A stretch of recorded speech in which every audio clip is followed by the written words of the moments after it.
জামাটা চেঞ্জ করলাম মানে ভাববেন না যে দুর্নীতির সঙ্গে আপোষ করলাম, এটা কোনোভাবেই সম্ভব নয়।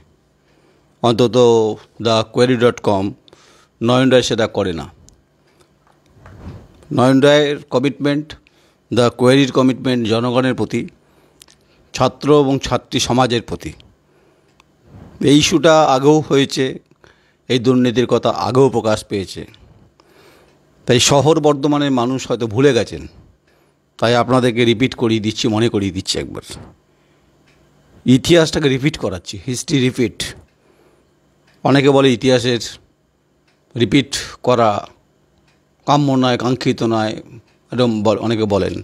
আমি মনে করি ইতিহাসকে দৌড়ানোর দরকার আছে, মনে করানোর দরকার আছে। বর্ধমান বিশ্ববিদ্যালয়ের যে আর্থিক দুর্নীতির যে অভিযোগের প্রাক্তন উপাচার্য থেকে যারা সে টেন্ডার প্রক্রিয়ায় সাইন করেছিলেন তারা কোথায়? প্রসিডিংস আমিও জানি, ইসি মিটিংয়ের সিদ্ধান্তগুলো আমি জানি, সেই সময় কি হয়েছিল। তারপর তিনি সেখান থেকে তার অবসরের পর নতুন ভিসি অ্যাপয়েন্ট হয়েছিলেন রাজ্যপালের দ্বারা। তারপরে অনেকে মনে করছেন ধামাচাপা পড়ে গেছে। ধামাচাপা দেওয়ার যারা চেষ্টা করছেন, যারা বাঁচাবার চেষ্টা করছেন, আমার মনে হয় ভুল জায়গাতে চেষ্টা করছেন। আমার কাছে যা তথ্য, যা নথি আছে, সেই নথি এবং তথ্য ধরে আমি যা আগে বলেছি, এখনও বলছি, আগামী দিনে বলবো। কারণ বিভিন্নভাবে দুর্নীতিতে জড়িয়েছে প্রাক্তন উপাচার্য থেকে শুরু করে যারা স্বাক্ষর করে টেন্ডার প্রক্রিয়াতে ব্যাকডেটে সই করেছেন, সেই কপি রেজুলেশন আপনাদের দেখিয়ে দিয়েছি। আপনাদের প্রত্যেকের স্মৃতি খুব টাটকা এবং স্মৃতি তট উজ্জীবিত থাকে, তাই আপনাদের মনে থাকা বা মনে রাখাটা খুব স্বাভাবিক। কারণ ছাত্র এবং ছাত্রী শিক্ষার জগতের, শিক্ষা জীবনের ক্ষেত্রে গুরুত্বপূর্ণ ভূমিকা হচ্ছে বর্ধমান বিশ্ববিদ্যালয়। যে কোনো বিশ্ববিদ্যালয় থেকে পঠন পাঠন শেষ করে গবেষণায় চলে যায়, কেউ চাকরি করতে চলে যায়, কেউ শিক্ষক হতে চায়, কেউ অধ্যাপনা করতে চায়। তারা বিভিন্ন ডিগ্রি, মাস্টার ডিগ্রি অর্থাৎ হাসিল করার পর বিভিন্ন সাবজেক্টের ক্ষেত্রে বলছি তাই। কিন্তু বিশ্ববিদ্যালয়ে যে অচলাবস্থা যে কয়েক বছর ধরে চলছিল, এর হাত থেকে কি সত্যি নিরসন পেয়েছেন? নাকি মাসের শেষে মাইনা নিচ্ছেন বিশ্ববিদ্যালয়ের কর্মচারীরা, বাড়ি ফিরে যাচ্ছেন আর দুর্নীতির ধামাচাপা পড়ে যাচ্ছে ফাইল, তাকে ওপেন করার কেউ চেষ্টা করছেন না? যদি কেউ না করে, আমি নয়ন রায় তো আমার যে ডেমোক্রেসির যে ভূমিকা সেটা পালন করে দেবো। তাই নাম করেই বলছি, প্রাক্তন উপাচার্য নিমাইচন্দ্র সাহা থেকে শুরু করে যারা সই করেছেন তারা কেউ পার পাবেন এরকম ভাববার অন্তত কারণ নেই। এখনও ইডি সিবিআই হয়নি এই ইস্যুতে। ইডির দাবিতে ইতিমধ্যে বিজেপির বর্ধমান জেলার সাধারণ সম্পাদক তিনি অভিযোগ করেছেন যে উচ্চ পর্যায়ে তদন্ত হোক, এবং রাজ্যপাল, মহামান্য রাজ্যপালকেও চিঠি করেছেন, প্রধানমন্ত্রীকে চিঠি করেছেন, এবং উচ্চশিক্ষামন্ত্রীকে, কেন্দ্রীয় উচ্চশিক্ষামন্ত্রীকে চিঠি করেছেন, রাষ্ট্রপতিকে চিঠি করেছেন। তার চিঠির কপিতে ছাত্রছাত্রীর টেন্ডার প্রক্রিয়ার দুর্নীতিতে ছাত্রছাত্রীদের ভবিষ্যৎ এবং পঠন পাঠনের ক্ষেত্রে বিরাটভাবে একটা সমস্যা তৈরি হয়েছে। এক শ্রেণীর অসাধু প্রশাসক যারা এই কাজ করেছেন তাদের বিভাগীয় তদন্তের দাবি করেছেন ইডিকে দিয়ে, এবং সিবিআইকেও দিয়ে, অ্যান্টি কারাপশন ব্রাঞ্চকেও চিঠি করেছেন। সেই চিঠির কপি আপনাদের হয়তো কাছে নেই, হয়তো আমার কাছে আছে, এবং বিশ্ববিদ্যালয়ে যারা দুর্নীতির সঙ্গে যুক্ত থেকেছেন তাদের কাছে তো আছেই আছে। তাই নতুন করে একটু ইতিহাসটা বলেই দিই। 9/1/2020 বিশ্ববিদ্যালয়ে যে টেন্ডার প্রক্রিয়া হয়েছিল, যার অবজেক্টিভ ছিল যে স্টুডেন্ট লাইফ সাইকেল, আর ছিল end to end process solution on cloud infrastructure development. পরীক্ষা দপ্তর সহ বিশ্ববিদ্যালয়ের প্রশাসনিক কাজ এই আউটসোর্সিং কোম্পানির মাধ্যমে অনলাইনে করা হবে, এরকম ভাবনা চিন্তা। কিন্তু কোনো চুক্তিপত্র হয়নি। কিভাবে? 2/9/2021, ডেটটা মনে করিয়ে দিচ্ছি আপনাদের, 2/9/2021 একটা নির্দিষ্ট কোম্পানি, নাম করে বলে দিই, টাটা কনসালটেন্সি সার্ভিসকে কাজ করার জন্য সার্ভিস অর্ডার দিয়ে দিয়েছিল তৎকালীন যারা দায়িত্বে ছিলেন যারা মনে করেন যে আমরাই হচ্ছে বিশ্ববিদ্যালয় শিক্ষার বুনিয়াদী ক্ষেত্রে আমরাই হচ্ছে সমাজকে পরিচালিত করব, তারাই এই অপরাধটা করেছিলেন, সংগঠিত অপরাধ এবং লার্জার কারাপশন, লার্জার কনস্পিরেসি। তাই আইন অনুযায়ী যা ব্যবস্থা হওয়া তো হবেই, আশা করব অন্তত মহামহিম রাজ্যপাল তার ব্যবস্থা নিশ্চয়ই নেবেন। এবং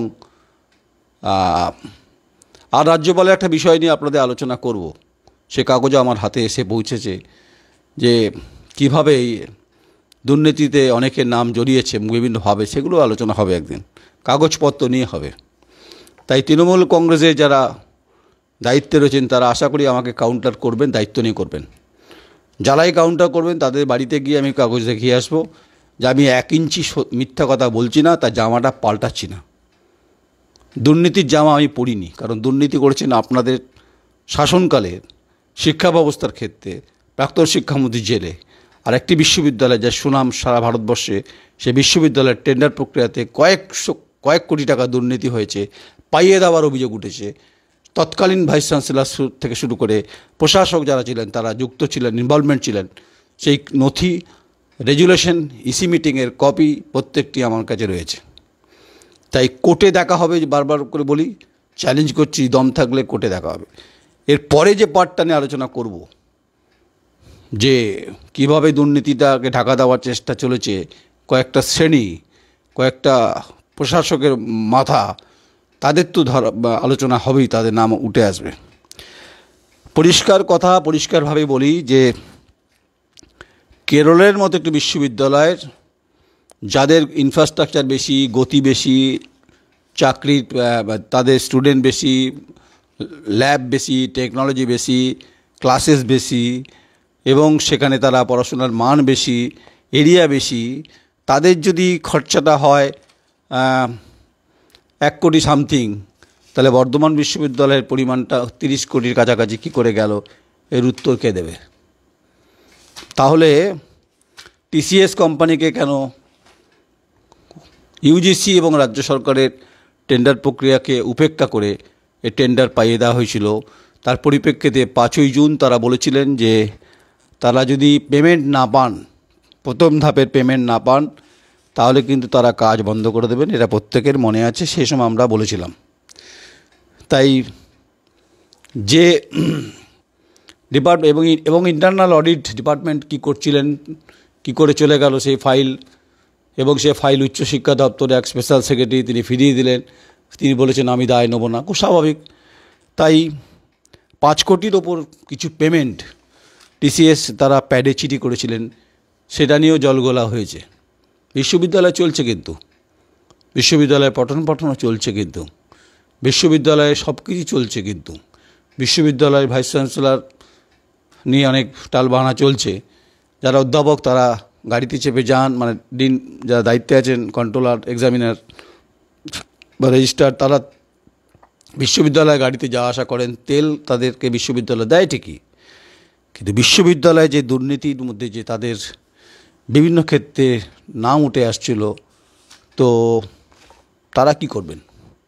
হ্যাঁ, মনে পড়েছে কেরালা বিশ্ববিদ্যালয় লাইফ সাইকেল জন্য বাৎসরিক ব্যয় হয়েছে, ব্যয় দেখাচ্ছে 1,17,00,000 টাকা। মানে এটা দ্য হিন্দু রিপোর্টটা করেছেন। 4 গুণ ক্ষমতা সম্পন্ন একটি বিশ্ববিদ্যালয়, যাদের ক্যাম্পাস বেশি। আর বর্ধমান বিশ্ববিদ্যালয় প্রায় 30 কোটি টাকা। তাই 5 কোটি টাকার যে পেমেন্টের জন্য যে চিঠি 5ই জুন টাটা কনসালটেন্সি সার্ভিস চিঠি করেছিলেন, তার উত্তরটা তো নিশ্চয়ই বিশ্ববিদ্যালয় দিয়েছেন। তাই যারা যারা যুক্ত ছিলেন তাদের নামগুলো একবার পড়ে দেওয়াই উচিত। যারা এই সময় সাইন করেছিলেন টেন্ডার অবজেক্টিভ করা হলো, অর্ডার দেওয়া হলো, প্রফেসর এনসি সাহা প্রাক্তন উপাচার্য, professor VC Ashis Panigrahi pro VC, Pabitra Chakraborty তৎকালীন ডিন বর্ধমান বিভাগ, এই নামগুলো আগেও পড়েছিলাম, এখনও পড়ে দিচ্ছি। রমেন সর তৎকালীন কলা বিভাগ, স্বপন পান তৎকালীন অধ্যক্ষ গুসকরা মহাবিদ্যালয়, পার্থসারথী মুখোপাধ্যায় অধ্যক্ষ বীরভূম মহাবিদ্যালয় সিউড়ি, দেবীদাস মণ্ডল তৎকালীন ভারপ্রাপ্ত registrar, Saugata Chakraborty finance officer, doctor Anindyajyoti Pal controller of examination, Kalyan Mukhopadhyay in charge legal cell, Biplab Sarkar তৎকালীন সিস্টেম ম্যানেজার, এরা প্রত্যেকেই 11 জন সাইন করেছেন। কেউ ব্যাকডেটে সাইন করেছেন। আপনাদের বুক কাঁপেনি? আপনাদের হৃদয় কাঁপেনি? যে একটা টেন্ডার প্রক্রিয়া করতে গেলে তার নিয়ম নীতি ফর্মুলা থাকে, কোনো ফর্মুলা 1 বিশ্বাস করেননি আপনারা। তাই ভাববার কোনো কারণ নেই যে আপনারা ভাববেন যে thequery.com নয়ন রায় এই টেন্ডার প্রক্রিয়া নিয়ে 1.5 মাস চুপ করে বসেছিল, ভাববার কারণ নেই। কারণ আমার কাছে আরেকটি তথ্য এবং নথি যা আছে তাতে কিন্তু আপনাদের কপালে দুঃখ বাড়বে, চাপ বাড়বে। তাই আমার বিরুদ্ধে যা যা কনস্পিরেসি করার, প্রশাসনিকভাবে যা যা করার, কোনো পলিটিক্যাল মাসলম্যান লাগিয়ে যা যা খুশি করতে পারেন, আমি ছাত্র সমাজের পাশে, ছাত্রী সমাজের পাশে, শিক্ষাকে কলুষিত হাত থেকে বাঁচাবার কিছুটা হলেও দায়িত্ব নিয়েছি। তাই জামা আমি পাল্টে যাইনি, জামাটা পাল্টেছি যাতে ক্যামেরাতে ভালো ফেসটা আসে। আর আমি কখন বলছি, রাতে বলছি না দিনে বলছি, এই ফর্মুলা দেওয়ার দরকার নেই। বিষয় সাবজেক্টের বাইরে যাচ্ছি কিনা দেখতে হবে। এটা আমি সাবজেক্টের ভেতরেই আছি। ছাত্র ছাত্রী, পঠন পাঠন, বিশ্ববিদ্যালয়ে মানোন্নয়ন, সম্মান সব কিছু বজায় রাখছি। আর বিশ্ববিদ্যালয়কে আমি খাটো করছি না, খাটো করছি কিছু দুর্নীতিগ্রস্ত মাথা, যারাই দুর্নীতির সঙ্গে যুক্ত ছিলেন, টেন্ডার প্রক্রিয়ায় পাইয়ে দিয়েছিলেন আমার অভিযোগটা তাদের বিরুদ্ধে। তাই ইতিহাসের পুনরাবৃত্তি অনেকে বলেন করতে নেই, আমি বলছি ইতিহাসে রিপিট করাটা খুব গুরুত্বপূর্ণ। আর মানুষের আজকাল মেমোরি খুব লস করে যাচ্ছে, এত ঘটনা ঘটছে। তো তাই ভাবছেন বোধহয় যে বিশ্ববিদ্যালয়ে যে টেন্ডার প্রক্রিয়া দুর্নীতি thequery.com করেছিল নয়ন রায় বিশ্ববিদ্যালয় ক্যাম্পাসের বাইরে, এটা বোধহয় মানুষ ভুলে গেছে, কেউ ভুলে যায়নি। তাই 1 থেকে 11 জন যারা সই করেছিলেন তার জবাব চাইছি আমি। আপনারা প্রসিডিংস যা যা করার করছেন করুন। আপনাদের প্রতিটি ইসি মিটিংয়ের কপি আমার কাছে চলে আসে। এটা আবার বলবেন যে বিরোধী দলনেতার ভাষায় কথা বলছেন। না না না, বলছি না। বিশ্ববিদ্যালয়ে এত সোর্স আমার আছে বিভিন্নভাবে, কিছু মানুষ আমায় ভালোবাসেন। তাই আপনারা যাই সিদ্ধান্ত নিন না কেন, আমি প্রত্যেকটি কপি আমার হাতে হোয়াটসঅ্যাপে চলে আসে। পড়ে দিলে বিপদে পড়ে যাবেন। হুমকি দিচ্ছি না, কিন্তু হুমকি দেওয়ার জায়গাতে নেই। কেস দেবেন কিনা আপনাদের ব্যাপার, কেস খেতে রাজি আছি। শিক্ষাকে বাঁচাতে গেলে, ছাত্র ছাত্রী সমাজকে উজ্জীবিত করতে গেলে, দুর্নীতিকে মুক্ত করতে গেলে আমি সত্যাগ্রহ আন্দোলনে নামিনি। কিন্তু আমি আন্না হাজারের ভূমিকা পালন করছি ভাববার কারণ নেই, বা আমি দুর্নীতির বিরুদ্ধে ঝাড়ুদারের ভূমিকায় রয়েছি ভাববার কারণ নেই, বা আমি গান্ধী ফিলোসফিতে বুড়া মত কাহো বুড়া মত সোচো বুড়া মত কারো, এই ফিলোসফিতেও আমি দায়িত্ব নিচ্ছি না। আমি দায়িত্ব নিচ্ছি এই দুর্নীতি করেছে কারা, তারা কোথায় এখন। কেউ চলে গেছেন বিধাননগরে কোনো একটি কলেজে, এখন উপাচার্য কী অবস্থা, যারা সই করেছেন তাদের কী অবস্থা, ইন্টারনাল অডিটের ভূমিকা কী, রাজ্য উচ্চশিক্ষা দপ্তর কেন ফাইল পাঠিয়ে দিল, তারা বলছে দায় আমরা নেব না। টিসিএস চিঠি পাঠিয়ে দিয়েছিলেন, কোনোভাবে ধামাচাপা যদি দিয়ে থাকেন, কোনোভাবে যদি রেজুলেশন পাস করে থাকেন, তার কপি আমার হাতে চলেই আসবে। তাই আগামী দিন কয়েকটা দিন অপেক্ষা করুন। এর পরে কি দুর্নীতিটা হয়েছে সেটা আপনাদের বিশ্ববিদ্যালয়ের ক্যাম্পাসের সামনে দাঁড়িয়ে বলবো। তাই কেরালা বিশ্ববিদ্যালয়ের যে রিসাইক্লিং যে ম্যানেজমেন্ট সিস্টেমের যে 1,17,00,000 টাকার সঙ্গে এ টাকা মিলছে না, এটা বাস্তব। আর ব্যাকডেটে সই করেছেন অর্ডার পাইয়ে দেওয়ার নামে, এর হিসেব চাইছে ছাত্র সমাজ। আর বিজেপি চাইছে হচ্ছে তদন্ত ইডিকে দিয়ে, যা চিঠি ইতিমধ্যেই আপনাদের কাছেও আছে, আমার কাছেও আছে, গভর্নর সাহেবের কাছে আছে, প্রধানমন্ত্রী দপ্তরেই আছে। হয়তো বলবেন যে ইডি কী করবে, বিশ্ববিদ্যালয়ের টাকা আপনি কি জনগণের তো টাকা, আপনার তো প্রপার্টি নয়।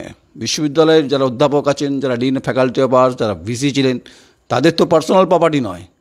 জনগণ, ছাত্র সমাজ ট্যাক্স দেয়, ফিস দেয়, ইউজিসি গ্র্যান্ট দেয়, জনগণ তার মধ্যে সংযোজিত। আপনার আমার টাকা তো বটেই। তাই আপনি লুট করে দেবেন, বেলুট করে দেবেন, বেনাকাব করে দেবেন, আর ভাববেন যে সংবাদ মাধ্যম চুপ করে বসে থাকবে। আমি সেই সংবাদ মাধ্যমের সাংবাদিকতা অন্তত করি না। তাই দুর্নীতিগ্রস্তরা জেলে যাবেন কি যাবেন না, বা শ্রীঘরে যাবেন কি যাবেন না, সেটা সময় বলবে, সন্ধিক্ষণ বলবে। দম থাকলে আদালতে যাবেন, ডিফরমেশন কেস করবেন, কাগজ নিয়ে হাজির হয়ে যাব। গণতন্ত্রের লড়াইয়ে দুর্নীতির বিরুদ্ধে যদি ডিফরমেশন কেস খেয়ে বা জেল যেতে হয়, তাতে খুব অসুবিধা কিছু নেই। লড়াইটা জেলে বসেও হতে পারে, কারণ বহু ইতিহাস ভারতবর্ষে আছে। তাই 1 থেকে 11 ডক্টর নিমাই চন্দ্র সাহা থেকে বিপ্লব সরকার পর্যন্ত আমরা প্রত্যেকের বিষয়ে তাকিয়ে রয়েছি কী ব্যবস্থা হচ্ছে। আর এখন যারা ভাবছেন যে বর্ষাকাল পড়েছে, দ্য কোয়ারি চুপচাপ হয়ে গেছে, না, বিশ্ববিদ্যালয়ে দুর্নীতির সঙ্গে আপোষহীন লড়াই চলবে, এটা আমাদের কমিটমেন্ট। তার জন্য যত দূর যেতে হয় যাব। কোনো বিশ্ববিদ্যালয়ের মাথার ওপরে যদি কোনো পলিটিক্যাল সিস্টেম যদি থাকে, যদি দম থাকে, যদি আপনাদের অভিভাবক থাকে, যদি কোনো মন্ত্রী থাকে, দম থাকলে আমাকে সামনে মোকাবেলা করিয়ে দেবেন, পিছন থেকে করবেন না দম থাকলে। কারণ দুর্নীতি হয়েছে, আর দুর্নীতি যদি তারা আপনাদেরকে সাপোর্ট করে থাকে, তিনিও বাঁচবেন না। দুর্নীতি হয়েছে, এরপর অনেক ধরব, জমি কেলেঙ্কারি, কন্ট্রাকচুয়াল লেবার, বিশ্ববিদ্যালয়ের প্রপার্টি, এগুলো পরপর হবে। অনেকে কমেন্টস করেছেন, না ভেবেছিলাম চুপ করে যাব, না না, চুপ করার জায়গা নেই, জামা পাল্টাবার কোনো জায়গাতে নেই। তাই বিশ্ববিদ্যালয়ে প্রপার্টি হোক, কন্ট্রাকচুয়াল লেবার হোক, বিশ্ববিদ্যালয়ে পঠন পাঠনের বিষয় হোক, মার্কশিট কেলেঙ্কারি হোক, অবাক লাগছে। এবং বিশ্ববিদ্যালয়কে কেন্দ্র করে এই টেন্ডার প্রক্রিয়াকে কেন্দ্র করে কি ঘটেছে তার ইসি মিটিংয়ের সিদ্ধান্তের কপি কদিন পর পড়ে দেবো। সকালে সূর্য ওঠে, বিকালে সূর্য অস্তমিত হয়। সবাই বলে পূব দিকে সূর্য ওঠে, পশ্চিমে অস্ত যায়। এখানেও পূব দিকে সূর্য উঠেছিল, পশ্চিমে অস্ত গেছিল, কিন্তু অস্তাচলে বিরাট একটা চাদর দুর্নীতির পেতেছিলেন, যাতে সূর্যের শেষ ছটাটা পশ্চিমের, যাতে দুর্নীতিগ্রস্ত এই আধিকারিকদের গায়ে না পড়ে, ছ্যাঁকা না লাগে, পুড়ে না যায়, হৃদয় মন পুড়ে না যায়, বা তাদের আর্থিক দুর্নীতিগুলো যাতে পুড়ে না যায়, তার চাদর চেষ্টা করেছিল, কিন্তু চাদর পুড়ে গেছে। তাই বাংলায় যারা আনুগত্যের সাংবাদিকতা করেন, তাদের সঙ্গে আমাকে মেলাতে পারবেন না, এটা নিশ্চিত থাকুন। আর যতই পলিটিক্যাল সিস্টেম দিয়ে আমাকে আক্রমণ করবেন, আক্রমণের তীব্রতা তথ্য দিয়ে, ও রাজবাটি উত্তর ফটকের সামনে দাঁড়িয়ে হোক, মহানগরীতে হোক, কলকাতায় হোক, তথ্য হাতে নিয়ে গণতন্ত্রের ভূমিকা পালন করে দেবো। আপনাদের আইডিয়া নেই যে বৃহৎ মিডিয়ার সঙ্গে এই ডিজিটাল প্ল্যাটফর্মের কি ভূমিকা আছে, কতটা গুরুত্বপূর্ণ, সেটা যারা ভুক্তভোগী তারা জানে আমাকে। তাই আমার দীর্ঘ সাংবাদিকতার জীবনের অভিজ্ঞতায় বলছে, এতটা স্মরণী বেয়ে এসে বলছে যে দুর্নীতি হয়েছে, তার জবাব চাইছি। অনেকে বলেন আপনি আঙুল তুলে কথা বলছেন, হ্যাঁ করবই তো, দুর্নীতিগ্রস্ত লোকেদের সঙ্গে তো আঙুল তুলেই কথা বলতে হবে। দুর্নীতিগ্রস্ত সিস্টেমের বিরুদ্ধে কথা বলতে হবে, আঙুল তো তুলতেই হবে। তাই বিশ্ববিদ্যালয়ের কালিমালিপ্ত করেছেন যে সমস্ত আধিকারিকরা, তাদের বেনাকাপ করার দায়িত্ব আমার। তাই কখন বলেছি, কখন বলছি, কিভাবে বলছি, ম্যাটার নয়। ম্যাটার হচ্ছে ছাত্র এবং ছাত্রী এবং হচ্ছে সমাজের অগণিত বুনিয়াদী স্তরে শিক্ষার যে মেরুদণ্ডের উপর ভিত্তি করে একটা বাস্তব অবস্থানের পরিস্থিতি তৈরি হয়। যেমনভাবে আজ বিজ্ঞান চন্দ্রযান 3 করে মহাকাশে চন্দ্রের বিভিন্ন ছবি তোলার যখন প্রক্রিয়া ইসরো করেছে, এটা যেমন সুনামের সঙ্গে গর্ববোধ করি, তেমনি এ গর্ব করি ডক্টর রমারঞ্জন মুখোপাধ্যায় থেকে শুরু করে বহু প্রথিতযশা ভাইস চ্যান্সেলর এই বিশ্ববিদ্যালয়ে পা রেখেছেন, তাদের পদাঙ্ক অনুসরণ করেছে বহু ছাত্র, বহু ছাত্রী, যারা আজকে বিদেশে, দেশে প্রতিষ্ঠিত, কেউ অবসর নিয়েছেন কর্মজীবন থেকে, কেউ গবেষণায় বিভিন্ন সময় ব্যস্ত ছিলেন। তাই বর্ধমান বিশ্ববিদ্যালয়ের প্রতিটি সাবজেক্ট খুব গুরুত্বপূর্ণ। তাই দুর্নীতি করলো কারা, এই দুর্নীতির মদত দিয়েছেন কে, সেই মাথাদের খুঁজে বার করার দায়িত্ব প্রশাসন নাকি ইডির, এই তথ্য তুলে রাখলাম। আর কয়েকদিন পর রাজ্যপালের চিঠির পরিপ্রেক্ষিতে কি করেছেন সেটা তথ্য রাজবাটির সামনে দাঁড়িয়ে বলবো।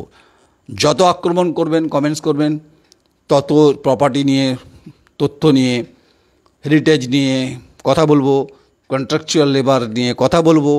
কারো চাকরি খাওয়ার পক্ষে নয়, কিন্তু দুর্নীতি হয়েছে বিশ্ববিদ্যালয়ে, বর্ধমান বিশ্ববিদ্যালয়ের নাম জড়িয়েছে। বিশ্ববিদ্যালয়ে পার্থ চট্টোপাধ্যায়ের কানেকশন ছিল, ছেড়ে দিন, তিনি এখন সিগরে আছেন, রেস্ট নিচ্ছেন এখন। আপনারা কোথায় যাবেন সেটা আপনারা ঠিক করুন।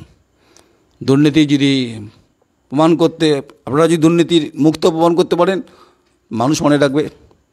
আর আমি যদি প্রমাণ করে দিতে পারি আপনারা দুর্নীতিগ্রস্ত, মানুষ আমাকে মনে রাখবে। শুধু ফারাকটা একটা জায়গাতেই, সবাই বলে, আমিও বলি, শিরদাঁড়ার ফারাক। তাই শিরদাঁড়া এখনও বিক্রি হয়নি, এটাই বাস্তব সত্য। কারণ আমি ছাত্র সমাজের পক্ষে দাঁড়িয়ে কথাটা বলছি, দুর্নীতির বিরুদ্ধে কথা বলছি। যত দিন যাবে আরও দুর্নীতির তথ্য ওপেন করব বর্ধমান বিশ্ববিদ্যালয়ে, যেখানে যেখানে দুর্নীতি হয়েছে। নমস্কার, আমি নয়ন রায়, ভালো থাকবেন।